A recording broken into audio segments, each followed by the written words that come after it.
इस पिनचक्की ही की वजह से इस सड़क का नाम भी सैलूम रोड रखा गया था। तमाम बड़े बड़े बैंक, बहुत से सिफारत खाने और बड़े बड़े रिहायशी होटल इसी इलाके में वाक़ हैं। इस शहर का वो हिस्सा है जिसके बारे में कहा जाता है कि जहाँ कभी रात नहीं होती। मरकजी शाहरा के अलावा एक दूसरे को मिलाने वाली ज़ेली सड़कों पर भी लातादाद रेस्टोरेंट, शराब खाने और सुपर स्टोर है। यहाँ 24 घंटे लोगों की आमदोरफ्त रहती है। 3 किलोमीटर लंबी सैलूम रोड के तकरीबन आखिर में पिंड फूंग नाम की 2 ज़ेली सड़कें स्वामी वांग रोड से आकर मिलती हैं। दिन के वक्त इस इलाके में कारोबारी लोगों का हुजूम रहता है, लेकिन शाम 5 बजे के बाद यहाँ आमदोरफ्त की नोयत ही बदल जाती है। शाम के बाद यहाँ लोग सिर्फ तफरीह, नाओनोश और अयाशी के लिए आते हैं। दोनों पेट पोंग स्ट्रीट्स पर लातादाद छोटे बड़े शराब खाने, रेस्तोरां और जुए खानों के अलावा बाजार हुसन भी है। सिर्फ इन 2 गलियों में 1000 से ज्यादा तवाइफें आबाद है, जो कदम कदम पर राहगीरों को दावत गुनाह देती नजर आती हैं। न्यू रोड पर न्यू फ्यूजी शॉपिंग सेंटर से जरा आगे बस रूचन ने कार सैलूम रोड पर मोड़ ली। मुनारिक होटल तकरीबन 1 किलोमीटर आगे था। इस सड़क पर ट्रैफिक इस कदर ज्यादा था कि गाड़ियां एक दूसरे के साथ मिली हुई चल रही थी। मेरे ख्याल में चींटी की रफ्तार से आहिस्ता आहिस्ता आगे बढ़ने वाले इस ट्रैफिक में शामिल होने के बाद ये भूल जाना चाहिए कि मुकर्ररा वक्त पर कहीं पहुंचना है। साइड स्ट्रीट की भी यही सूरत हाल थी। पैदल चलने वालों को भी खुए से खुआ चल रहा था। लगता था जैसे शहर का हर शख्स इस तरफ आ गया हो। जगमगाती हुई रंग बिरंगी रोशनियों से ये इलाका बकाए नूर बना हुआ था। गलती हो गई, बस रूचन बड़बड़ाया। हमें सोरा वांग रोड की तरफ से आना चाहिए था, बीच की किसी गली से निकल आए। अब तो फंस ही गए हैं। कार को सर पर उठाकर तो ले जा नहीं सकते, मैंने कहा। कार चींटी की रफ्तार से आगे बढ़ती रही और मैं इधर उधर देखता रहा। मैं पहली मर्तबा इस तरफ आया था। लोग किस तरह जिंदगी से लुत्फअंदोज हो रहे थे, जबकि मेरी जिंदगी मार धाड़ और भाग दौड़ में गुजर रही थी। खुदा खुदा करके हम किसी न किसी तरह मुनार्क होटल के सामने पहुंच गए।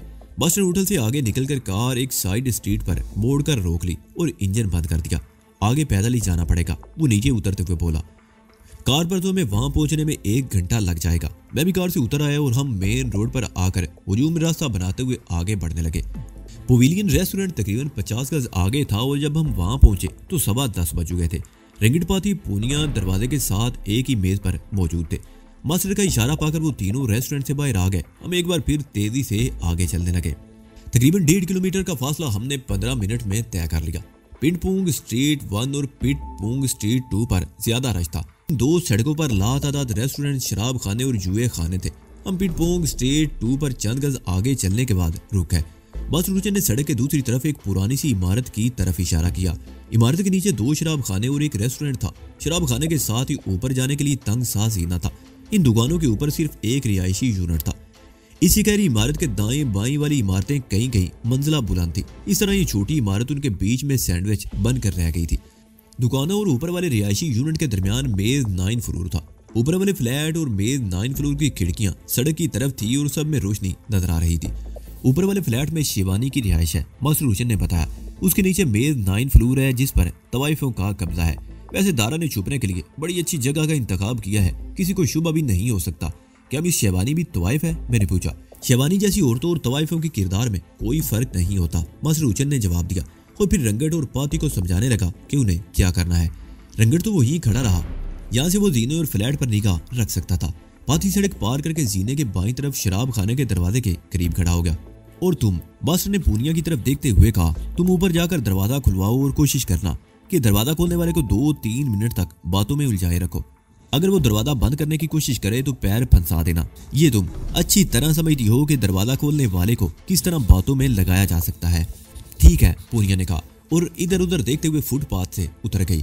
मैं और मास्टर रूचन अपनी जगह पर खड़े रहे। पूनिया सड़क पार करके जीने वाले दरवाजे में दाखिल हो गई। मास्टर रूचन ने मुझे इशारा की और हम दोनों सड़क पार करके दूसरी तरफ आ गए। मैंने दरवाजे की आड़ में खड़े होकर सीढ़ियों पर देखा। तकरीबन 15 सीढ़ियों पर एक लैंडिंग थी जिसके दाएं बाएं एक एक दरवाजा था। बाईं तरफ का दरवाजा नीमवा था जबकि दाईं तरफ वाला दरवाजा पूरी तरह खुला हुआ था और नीम उरियां लिबास में एक औरत दरवाजे में खड़ी थी। नीचे सीढ़ी वाले दरवाजे के करीब भी 2 तवाइफें खड़ी थी जिनमें से एक ने लंबे बालों वाला एक छोटा सा कुत्ता बगल में दबा रखा था। उसने मुझे अपनी तरफ मुतवज्जो करने की कोशिश की थी, मगर मैंने घूम कर देखा तो वो गड़बड़ा कर पीछे हट गई और एक और आदमी को घेरने की कोशिश करने लगी। दूसरी तवाइफ मास्टर रूचन को अपने जाल में फंसाने की कोशिश कर रही थी। मैंने एक मरतबा फिर ऊपर देखा। पहली लैंडिंग से 10-12 सीढ़ियां ऊपर एक और लैंडिंग थी। वहां एक ही दरवाजा था और पूनिया दरवाजे में खड़ी हुई किसी औरत से बातें कर रही थी। मैंने मास्टर रूचन को इशारा की और सीढ़ियों पर चढ़ने लगा। मेज 9 वाली लैंडिंग के खुले हुए दरवाजे में खड़ी हुई औरत ये समझी कि मैं उसके पास आ रहा हूँ।